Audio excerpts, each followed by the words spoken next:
Spoštovane gledalke in gledalci, lepo pozdravljeni. Ob prazniku svetih Petra in Pavla cerkev vsako leto dobi nove duhovnike, saj škofje takrat posvetijo novomašnike.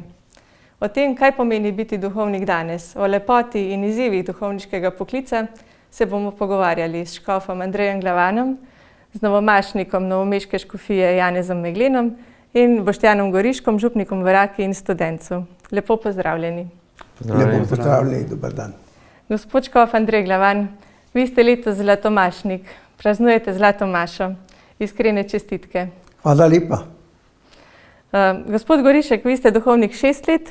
Tako je. Gospod Meglen, vi pa boste novomašnik letos in se sedaj intenzivno pripravljate na novomašniško posvečenje. Mogoče bi lahko začeli z vami, če nam vi poveste, kako ste začutili, da vas Bog kliče v duhovniški poklic.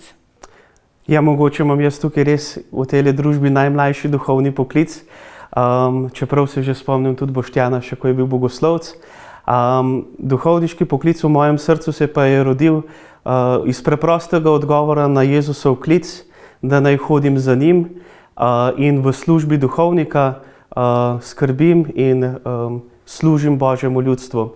Tu se je pojavilo mogoče že v zgodnjem otroštvu oziroma, kako bi rekel, v zgodnji mladosti, pa vendar takrat nisem vedel, kako točno odgovoriti na ta klic in se potem skozi leta in osnovne šole in potem srednje šole se je to v meni borilo in iskrilo. Potem pa sem bil že skoraj v drugih vodah, pa sem se tik pred zdajci odločil in vstopil v bogoslovje in potem odgovoril na ta prvotni in jaz verjamem, da tudi pravi klic Jezusa. Gospod Gorišek, kako pa ste vi začutili, da vas Bog kliče? No, jaz nisem nikoli mislil, da sem duhovnik, ker moja ideja ali pa želja je bila to, da bi bil gozdar. In vse sem naredil za to, da bi bil, gozdar. Šel sem srednjo šolo v Postojno, potem na fakulteto, biotehniško, oddelek za gozdarstvo. Tam se zaljubil v punco in tako vse popolno pri 21 letih. Potem sem šel na eno romanje v Lourdes, v Francijo. Tam me je pa malo zadelo, tudi en duhovnik, ki je bil z nami takrat na romanju, pa ga nisem poznal. In mi sem tako rekel, veš kaj, Boštjan, ti bi pa dober duhovnik. Pa sem si mislil, kaj ti govoriš, ne?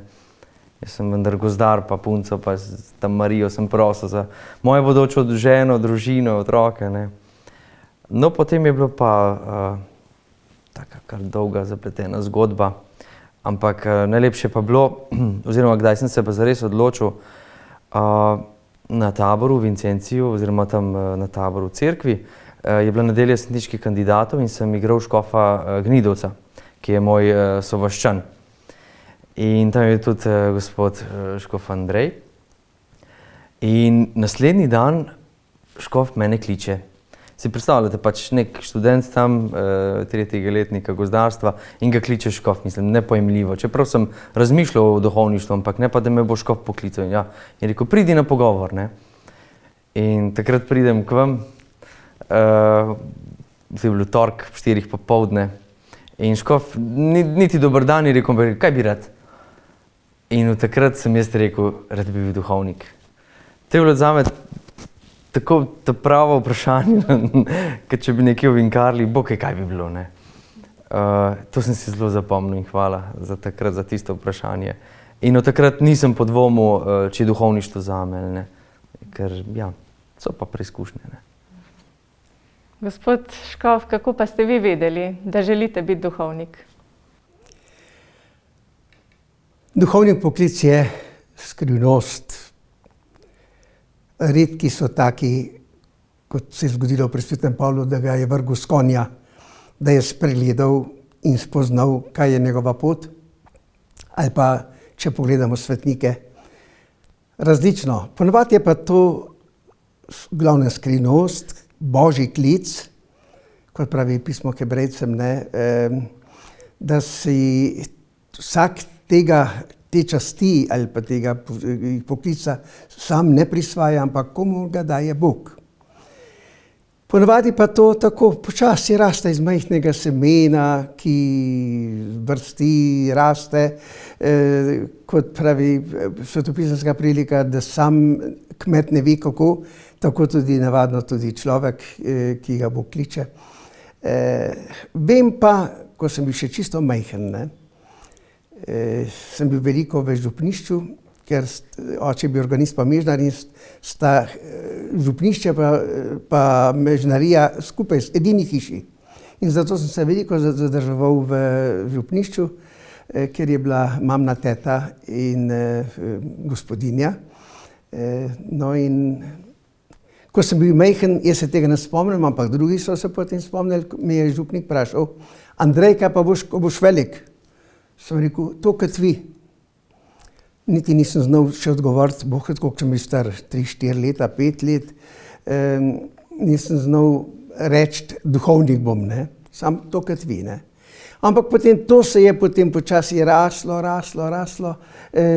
zamrlo, tudi bi rekel skoraj in tako, ker tista povojna leta niso bila lahka. V šoli nismo nič kaj spodbudnega slišali, se spomnim iz gimnazijskih let, so bili nekateri profesori sicer verni, mnogi pa tudi ne. In vem, da so nas nekateri opozarjali: fantje, dekleta, bodite pametni.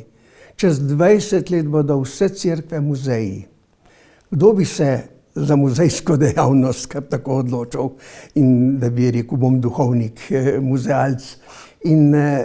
Ampak vendarle, Božja milost potem nekako zmaga. Ko sem prišel v Ljubljano kot študent, sem se vpisal tudi na kemijo, in sem prišel v stik z drugimi študenti, pa tudi tam sem potem hodil včasih v stolnico k študentskemu roku, pa k frančiškanom, in to je potem počasi tako spet oživelo, kot rečem. Tako da sem po drugem letniku že obvestil enega kolega, ki je že pokojni, sva skupaj tudi stanovala, v jesen te pa čaka presenečenje, nisem povedal, da grem v semenišče. Ampak potem sem se pa tam ne vem kako znašel, da sem se posvetoval z enim duhovnikom, zelo znanim takrat v Ljubljani, da sem v istem stanovanju, kjer sem jaz potem kot pomožni škof stanoval tudi. In mi je svetoval, pravi, dajte končati študij, in potem sem tako nadaljeval.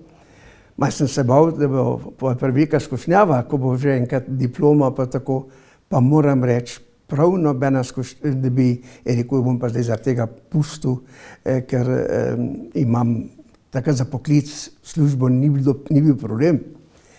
No, potem sem šel še po diplomi, 22 letih in pol sem že diplomiral, da sem potem šel še malo v službo, potem pa k vojakom in takoj po vojaščini pa v semenišče. In zanimivo, pri vojakih z enim kolegom, ki je danes že 2 leti bil starejši od mene, tudi študiral, že dokončal, seveda, in sva se dopisovala redno in sva se dogovorila, da bova drugega molila, pa oba opravljala 9-dnevnico pred binkoštmi. Čas Svetemu Duhu za razsvetljenje, kaj Bog želi od naju. Res, po tistej 9-dnevnici je pri meni bilo čisto jasno spoznanje za semenišče. On mi pa odgovori, veš, zadnji dan 9-dnevnice sem dobil od svojega profesorja, ki nismo imeli nobenih kakšnih posebnih odnosov, povabilo, če bi bil njegov asistent in da bi naprej študiral. Pravi, se mi zdi, da je to jasno povabilo, da nadaljujem svojo kariero in tako. Tako sem se znašel v semenišču in tako sem postal, bi rekel, duhovnik. Moram reči, da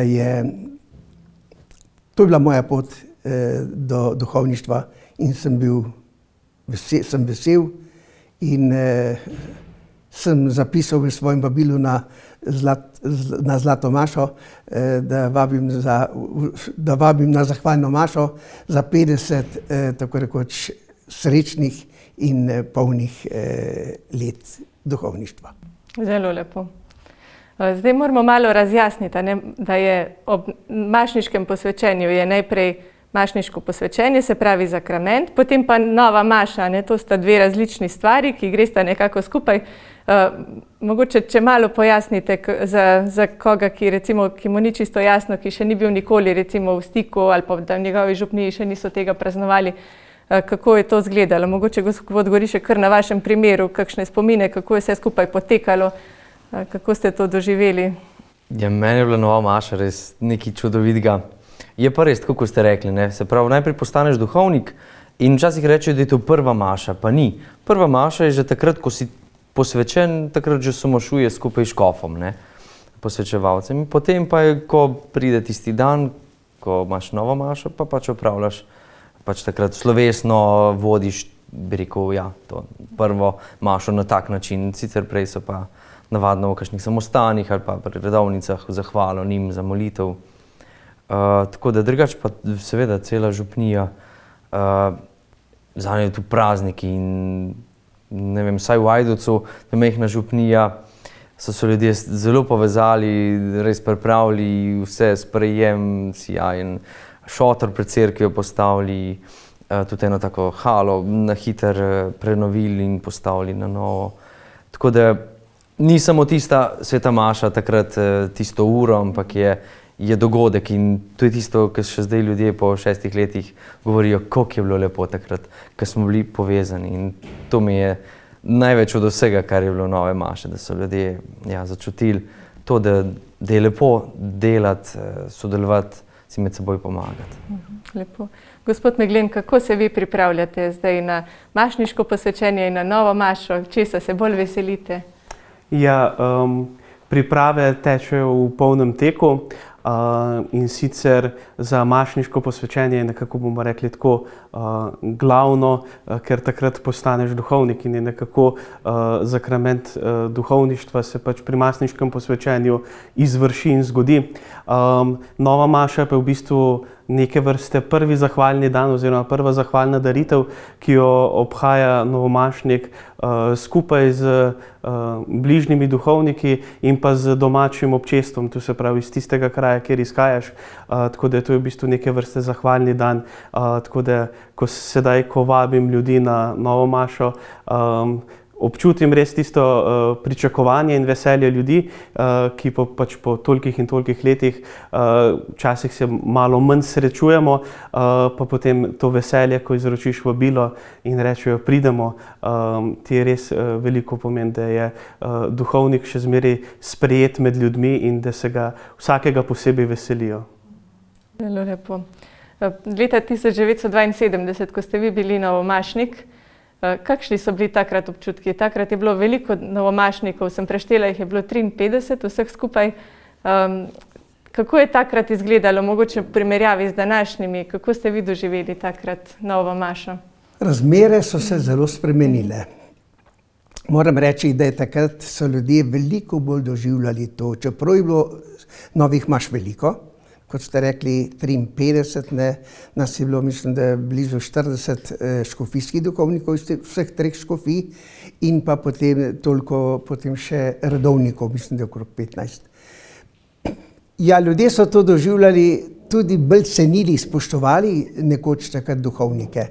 Moram reči, pri nas je bilo pred novo mašo je bil še misijon, kot nekakšna obnova, verska poživitev, In se tako spomnim, ko je prišel župnik na obisk, je rekel, samo še 2 nista šla k spovedi iz cele župnije. To pove, kako so to takrat le drugače doživljali to ljudi. In tudi, kot sta že ta 2 rekla, ljudje so stopili skupaj, pomagali. Pri meni je bilo zelo, tako rekoč, nenavadno, ker mi je 2 meseca pred novo mašo ata umrl. Mama ostala sama doma, še danes ne vem, kako se je to potem vse moglo razviti in pripraviti, ampak je bilo, zgleda so ljudje skupaj stopili, pa nekoliko še sorodniki, tako da, toliko se spomnim, nisem pa imel velikega slavja, ker je bil to še atova smrt tako blizu. Moram reči, da še takrat, prav zaradi te atove smrti, skoraj nisem vabil na novo mašo. nisem imel časa, ker sem rezerviral si za to vabila prav prvomajske praznike in ravno med prvomajskimi prazniki smo imeli pa pogreb, ne. 30. aprila je ata umrl in 2. maja smo imeli pogreb. Tako da spomnim se pa, da je bilo vroče. Mašo smo imeli zunaj, tam pod eno češnjo in tako preprosto, z velikim veseljem in navdušenjem, tako da imam prav lepe spomine, ne, na to. Je bilo pa potem slavje, ne, ko ste postali škof. Ja. Kako je pa takrat, recimo, če primerjate mašniško posvečenje pa škofovsko posvečenje? Ja, kar se tiče iz domače župnije, je takrat prišel na avtobus, pa sorodniki so prišli, bratje, sestre z družinami, pa iz župnije, kjer sem nazadnje bil župnik, je tudi prišel avtobus in tako. To je pa nekaj drugega, ne, to je pa spet, niste vi mene izvolili, ampak jaz sem vas izvolil in takrat gotovo spremljalo drugo občutje, neka odgovornost, nek strah, ja, dejansko strah in odgovornost, ali bom kos tej službi, nalogam, ampak nič kolikokrat se to v življenju izkaže, vsak duhovnik to doživlja, če Bog neko nalogo, breme naloži, da drugo roko malo podloži, ne, da ti da posebne milosti takrat za službo, ki ti na vse pa ne misliš, itak ne veš, kaj te čaka. Tako da zaupaš, predaš se v Božje roke. Bog, če si me poklical, pomagaj mi, da bom nalogo tudi izpolnil. Gospod Gorišek, vi ste 6 let župnik, nekaj izkušenj že imate. Kaj vas je recimo pri župnikovanju, najprej ste bili kaplan, zdaj ste pa prvo leto župnik v Raki in Studencu. Kaj vas je recimo presenetilo, česa niste pričakovali, pa se je potem izkazalo za realnost župnikovega življenja? Predvsem to, koliko je položnic, ne. Malo za šalo. Ja, kot kaplan pač itak delaš stvari, ki ti jih župnik naloži, pa če se sam kaj spomniš, ampak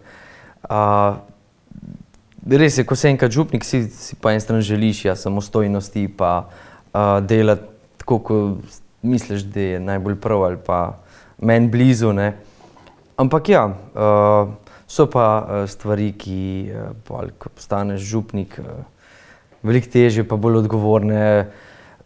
Župnija, ne vem, Rako sem vzel za svojo, pa Student seveda. Zdaj, ko rečem, da grem domov na Rako, ne pa v Lipovce oziroma v Ajdovško Faro.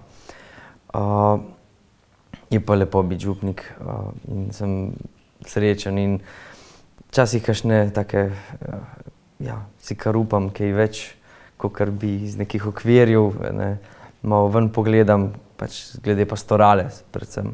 Vse ostale stvari pa tako, no, kar zaupam laikom, se trudim jih vključevati, tako da zaenkrat, hvala Bogu, ja, kar uspešno. Ker gospod Škof je rekel, kako so bili vsi ljudje takrat, da so šli vsi spovedi pred novo mašo, ne.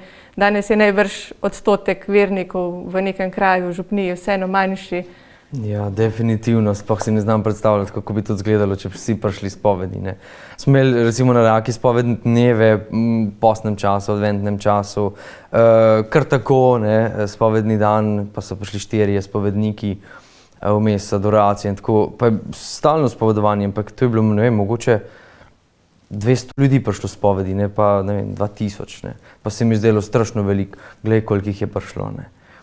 Tako da, mogoče smo res izgubili ta občutek, ne, kolektivni, vsi so prišli, ampak potem si hvaležen za vsakega enega, ki pride in za tistega enega se potrudiš, tako kot bi se potrudil za vse. Ja. V vaši župniji ste uvedli tudi družinsko katehezo. To je bila največja taka sprememba najbrž v pastoralnem življenju, v vsakdanjem življenju, v utripu župnije. To pa. Sicer družinska kateheza ni nič novega v slovenskem prostoru, ampak mogoče pa je nova na tak način, ne. Za farane je bilo seveda tudi čisto nekaj novega, tako da sem mogel veliko molitev, je prva stvar, pa razlagati, kaj to pomeni. Ker danes imajo starši ogromno več zaposlitve, malo časa in zdaj še župnik hoče nasmetne. In tako sem se odločil, da naredim čist svoj sistem kateheze, torej na 14 dni, teden A, teden B, torej če so starši en teden dopoldne, drug teden popoldne, pač pridejo takrat, ko lahko. Veliko sem utemeljeval pač na tem, da jaz lahko otroke priganjam, jih učim, vzgajam karkoli, ampak če v družini tega ne bodo v resnici živeli, je tako, no, bodo dobili petko, bodo dobili kljukico, bodo dobili plusek, karkoli, in po 9 letih bodo rekli, meni to nič ne koristi, ker nimam tega, kje živeti. Sam župnija je pa premal, sam župnik. Ne. Tako da, pač ko sem prišel tja, ni bilo skoraj nobenega ministranta. Tudi zdaj jih nimam. Pač ni to zdaj pa jih je 50 ali pa 100, ker je prišel nov. Nisem spoznal v tem času skoraj nobenega dijaka. Torej, po birmi so vsi praktično kolektivno zapustili cerkev in jaz iz tega nočem. Hočem narediti cerkev, ki je dom. Ne cerkev, ki je cirkus, ampak dom. In v tem domu se smeje, se joka, se pogovarja, se posluša. In tako smo naredili, predvsem, hotel sem starše dobiti in Bogu hvala, no, mogoče me tudi tale moja gozdarska izkušnja mogoče približati očetom. In presenetljivo očetje hodijo. Mislim, se tudi mame seveda, ampak kaj ponavadi je tako, ja, to je bolj za ženske, ne, ti pa id z njimi, da bo nekaj narobe, ne. In dejansko hodijo, večina oboji starši. Tako da je 170 družin bilo letos prijavljenih, vključenih seveda zmeraj je nek procent, ki pač ne, ampak tam 150 jih je pa dejansko dejavnih, to je pa 300 otrok, tako da je ogromno res. Včasih mi je bilo zmeraj strah, da jih bo preveč, ne pa premalo. Je ena velika družina torej. Ja, in smo v tem letu kar postali ena družina, tako kar pazimo drug na drugega, zdaj smo šli v nek občinski projekt in tako naprej in so starši sami, ti bomo mi pomagali, ti bomo mi to naredili. Tu se mi zdi tisti pravi utrip župnije, ker sem faranom povedal, da prvič ne zmorem vsega sam, drugič pa tudi ni mi treba vsega sam. Ne. Tudi katehezo sem povabil predvsem zakonske pare. Želim, da mi pomagajo, tudi če nimajo tistega verskega znanja, kakor bi ga zahtevala neka katehetsko-pastoralna šola ali pa neki pravilniki, ne, v katehezi, ampak hočem vaše srce, vašo živo vero, pričevanje. Jaz bom vse pripravil, katehezo, da boste vedeli. In ja, 20 jih imam. Tako, res v 2 mesecih so se javili in so po enem letu bolj ali manj vsi tako navdušeni, hočemo še, tudi novi želijo priti zraven in to je tisto, pomagajmo se med seboj, ne. In hvala Bogu, no. Je pa res tako, no, moram pa še to povedati, da je molitev tista, ki zbuja tele poklice katehetov, če tako rečemo, ker lahko kar povem, priznam, da sem prej molil iz vljudnosti do Boga, ker pač duhovnik mora moliti, ker mora brevir, rožne vence in tako naprej, ker je to lepo, ker je tako prav. Preden pa, ko sem prišel na Rakvo, sem pa videl, da sem sam, da nimam nikogar, nobenega sodelavca, nobenega poznal, ne. In sem rekel, Bog, zdaj te pa res rabim, zdaj pa, in ko sem molil, je bila res dejansko potreba, prošnja in hvala Bogu, je bila molitev uslišana tako. Pa še je treba moliti, ker želimo še povečati, razširiti, še na srednjo šolo in tako naprej. Tako da je velik projekt, no. Ja.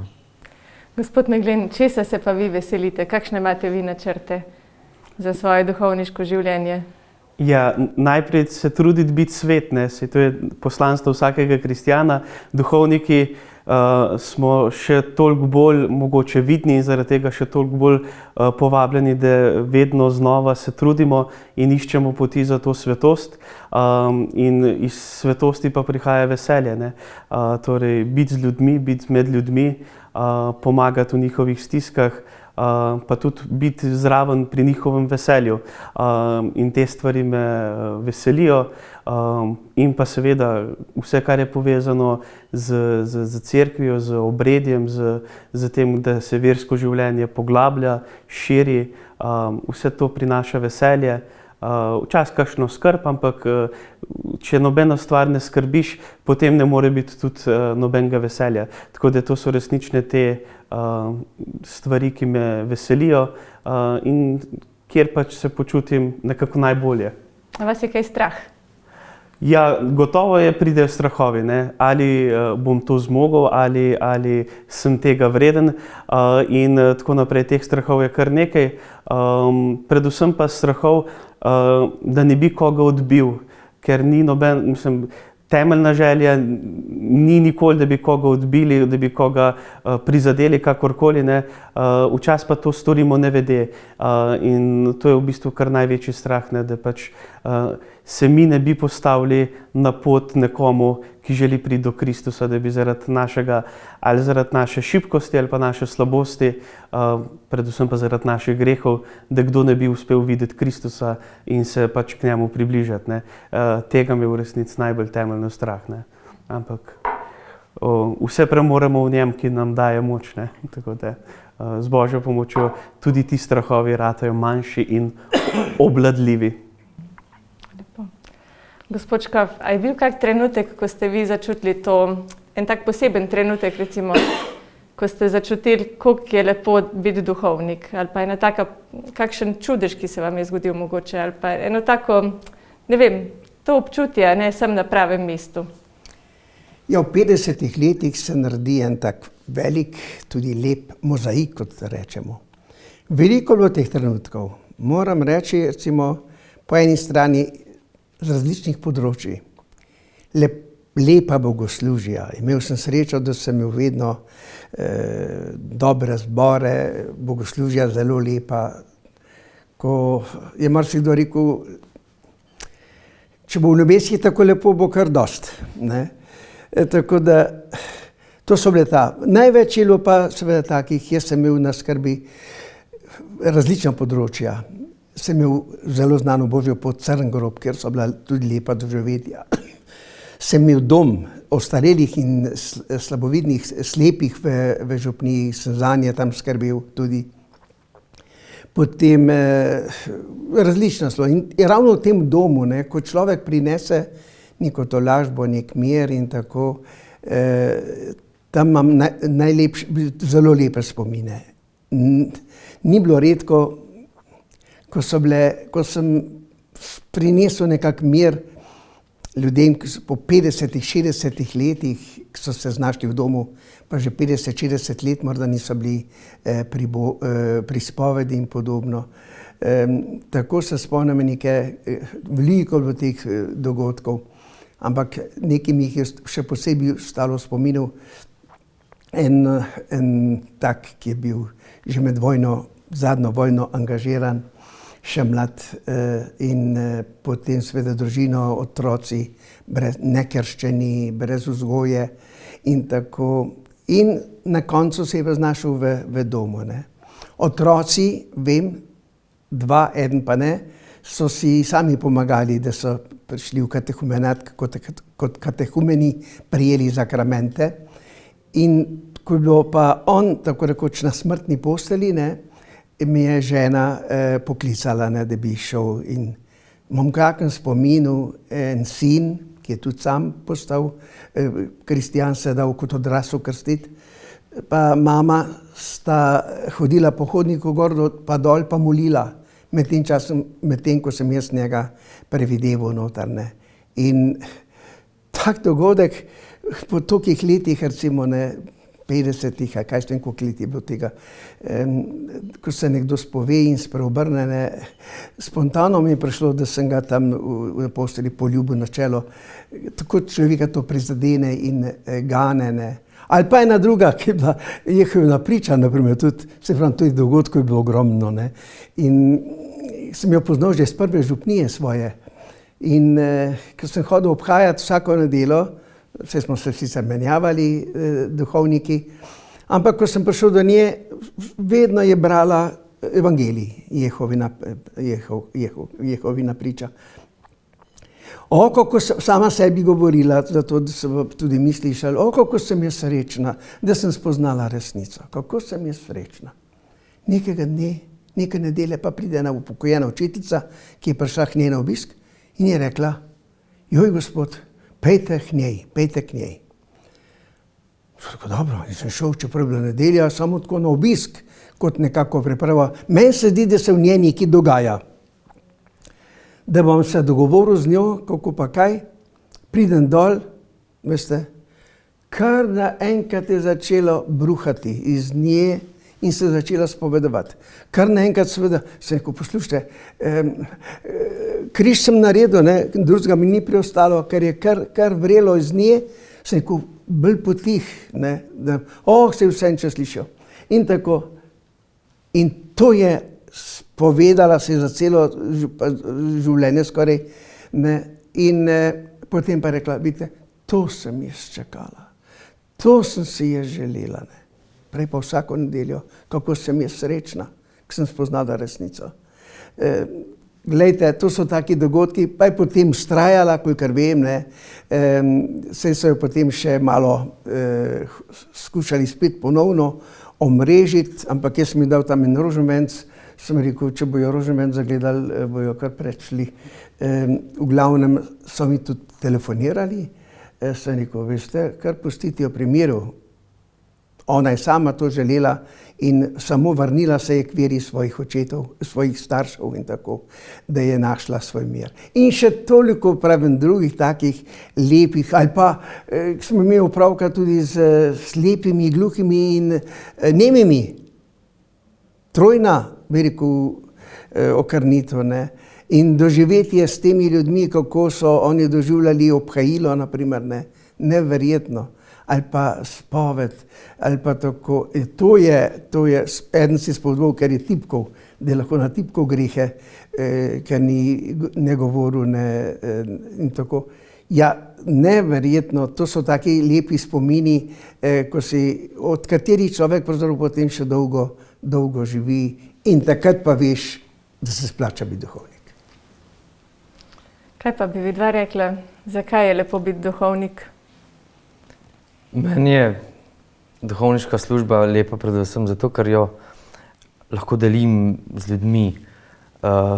Postajam del njihovih družin, njihovega življenja in saj mogoče bo kdo rekel, ja, se ni kolektivno, ne, da z vsemi, ampak vsi s temi, ki pa to želijo in te sprejmejo, pa res živiš njihovo življenje od blizu, ga doživljaš in vidiš njihove stiske, včasih njihove napačne razumevanja, je pa lepo pa to slišati, ko rečejo, lej, to si dobro povedal, tam si bil pa malo predolg ali pa nisi dobro razložil, ker nismo razumeli. Tako da meni je to, predvsem biti duhovnik pomeni rasti skupaj z njimi, ker zdaj včasih duhovnike razume tako kot nek servis. Ti si zdaj tukaj duhovnik, župnik, karkoli, ti nam zdaj nekaj daš, ker mi smo to od tebe, ne vem, prišli prositi ali pa. Tako, želim narediti to duhovništvo predvsem tako dostopno, blizu ljudem, njim, ne, to, kar oni rabijo. In to se mi zdi tudi, ja, bistvo sinode, če tako rečemo, ne, da jih poslušamo ljudi, ki so in tam pridemo do njih, ne, čakati jih v cerkvi, ja, pa ni nobenega, kako ni nobenega, če so pa zmeraj hodili, ja, mogoče pa zdaj želijo nekaj drugega, pa če zmeraj pa isto stvar. To je slišati besede evangelija, odrešenja, odveze in to, kar je rekel gospod Škof, se čisto strinjam, ne. Te spovedi so včasih tako odrešilne, tako osvobojujoče, da takrat najraje res je zajoko odganjenosti, kako se ljudje, ja, oddahnejo in ja, biti duhovnik je res vse več, kot pa živeti v Farožu, imeti kolar okoli vratu in reči, da sem župnik, bom jaz povedal, kako bo, ampak biti za ljudi tam in skupaj z njimi. To se mi zdi. Hkrati pa še zmeraj, ja, nisi pa tam kar nekdo, ampak si pa poslanec, ne, Jezusov in oznanjaš evangelij in ne, del cerkve. Tako da, ja.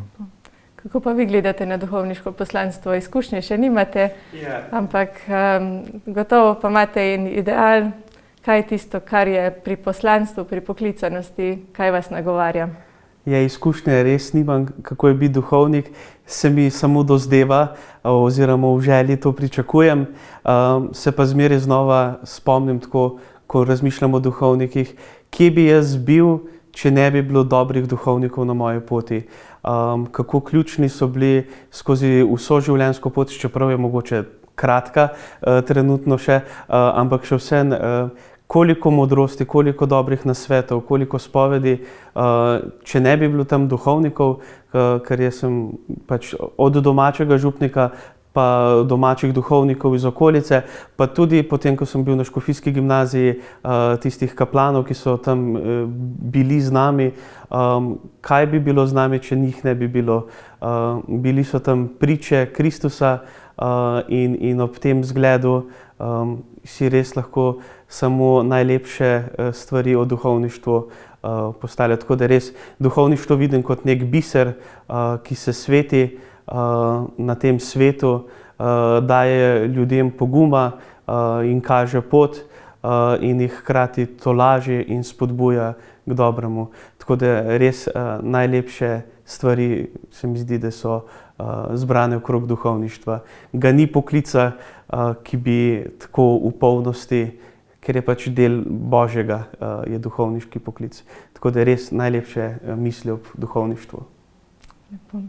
Hvala lepa vam vsem trem za vaše izkušnje, za vaše razmišljanja. Hvala tudi vam, dragi gledalci, da ste bili z nami. Vse dobro in nasvidenje.